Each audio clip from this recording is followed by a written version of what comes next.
Bonjour à toutes et à tous, je suis TSR et je vous présente Clove, les démons du paradis, tome 2, chapitre 5.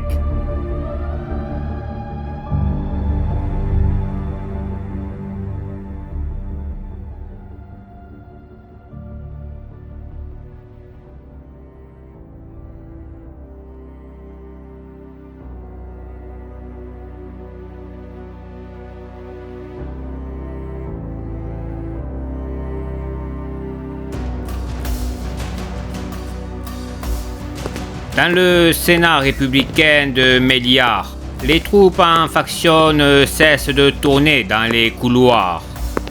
Ils effectuent des rondes pour sécuriser le bureau de Poula Galjor. Les bruits des pas d'une course soutenue se font entendre. Les soldats qui assurent la sécurité des lieux se préparent. Ils se positionnent dans les angles, derrière des structures de défense qu'ils ont mis en place. Leurs armes sont pointées sur la porte extérieure. Le mécanisme électrique ouvre la porte, alors que le mouvement lève l'énorme plaque de métal. Un homme approche. Il a un long vêtement qui laisse traîner derrière lui, qui donne l'impression qu'il porte une cape. Les mercenaires qui s'attendaient à l'arrivée d'ennemis, mais il s'agissait d'Almir Galjor. L'homme pressait son pas pour rejoindre le centre de commandement. À l'intérieur, il y avait plusieurs hommes. Leur accoutrement surprit le président déchu. Il remarque que l'un d'entre eux jouait avec une sphère de feu.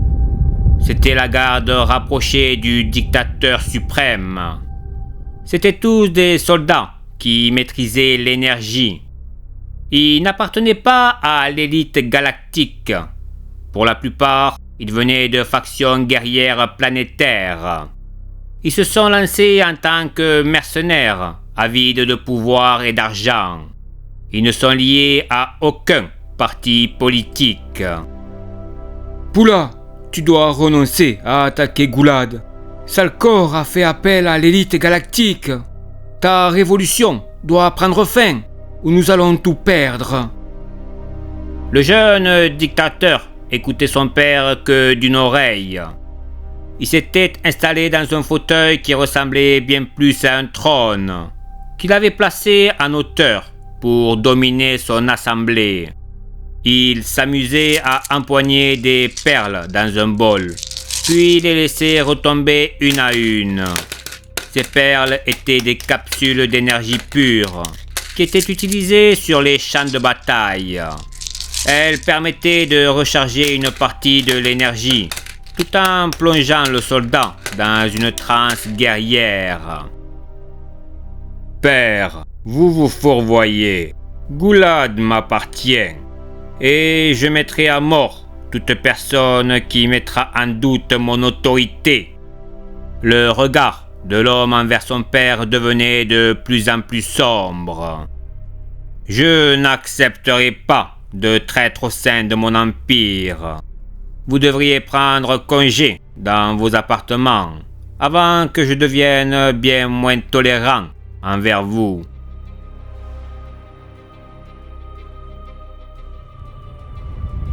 Les soldats qui entouraient Poula lançaient des regards haineux envers Almir. Ils le scrutaient comme une proie qu'ils auraient aimé chasser, mais ils sont aussitôt rappelés par Poula.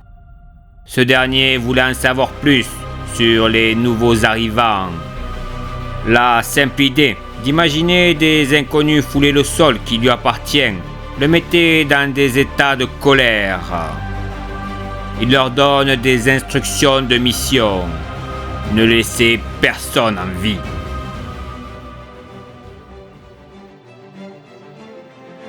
Sur Goulad, le sénateur Dordarek veut mettre la planète sous tutelle. Il souhaiterait que le monde puisse bénéficier d'une protection de l'élite galactique. Le président Salcor ne voit pas d'un bon œil cette décision. Avoir une protection le rassure. Mais être dirigé par la République universelle lui donne le sentiment qu'il ne pourra plus décider et se retrouvera impuissant. Il demande des garanties pour son peuple. Tout d'abord, il souhaite avoir le contrôle sur son gouvernement. Il ne souhaite pas dépendre d'un tiers pendant les phases guerrières. Il ne veut pas non plus dépendre des affres de la guerre, car devoir mettre en place une politique qui change selon l'état du conflit ne lui semble pas pertinent selon lui. Il y a déjà eu des précédents, des mondes qui faisaient face à des conflits. Ils se sont octroyés les services de la République universelle pour protéger leurs biens et leurs libertés. Ils n'ont jamais retrouvé ni l'un ni l'autre. Cette situation n'était pas comparable selon le sénateur d'Ordaraec. Ces mondes en question ont été mis sous tutelle car leur politique interne était bien trop restrictive avec leur population. Dalg d'Ordaraec ne veut pas créer un conflit dans le conflit, surtout que si la société ne subit pas de perturbations internes, ils ne diminueront pas leur production. Le sénateur accepte toutes les demandes de Salcor. L'accord des modalités étant enfin mis sur la table, Dalg d'Ordaraec décide de faire appel à l'armée de l'élite galactique pour instaurer une protection. Lui et ses soldats partent en direction de leur vaisseau. Ils sont accompagnés par un des ministres du président qui souhaite les raccompagner, tout en leur parlant d'un sujet qui lui tenait à cœur. La réputation du sénateur n'était plus à faire dans la galaxie d'Aiosikos.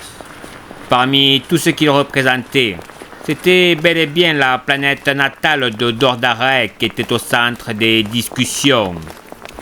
Le ministre avait eu la chance de goûter un fruit typique de la planète Palmyre. Sa saveur l'avait envoûté. Même les fleurs que produisait l'arbre lui semblaient de toute beauté. Il passait par de multiples chemins narratifs pour conter son expérience gustative à l'égard de ce simple fruit. Le sénateur comprenait le postulat du ministre qui n'osait pas réellement entrer dans le vif du sujet. Dalg d'Ordaraec lui facilitait la tâche en acceptant de lui fournir de jeunes pousses de ce fameux arbre en question. Il l'a séduit par son discours et sa façon de décrire son monde. Surtout qu'il ne cherchait pas à surjouer son plaidoyer. Il ne voulait pas plaire à son homologue. Il était sincère. Le groupe se retrouve sur les plateformes d'atterrissage. Les deux hommes politiques se saluent une dernière fois avec la plus grande courtoisie. Alors qu'il s'apprête à retourner sur son vaisseau, il remarque des petites structures dans le ciel qui plongent vers leur direction. Ils n'ont pas le temps de réagir que les véhicules arrivent sur leur position. Deux d'entre eux s'écrasent sur le Galileo, les deux autres sur le groupe. Le bouclier du vaisseau républicain a permis d'éviter qu'il ne soit détruit. Sur le sol de l'embarcation, une bulle se déploie. Chanel et Dorga ont créé un bouclier pour protéger le groupe. Alors que les soldats restaient impassibles, les deux hommes politiques se sont accroupis au sol, croyant leur dernière heure arrivée. La fumée de la déflagration commençait à être emportée par le vent qui se levait. Autour de la bulle de protection, des individus venaient d'apparaître. C'était TSR. Je vous remercie d'avoir suivi cet épisode. Je vous dis à la semaine prochaine.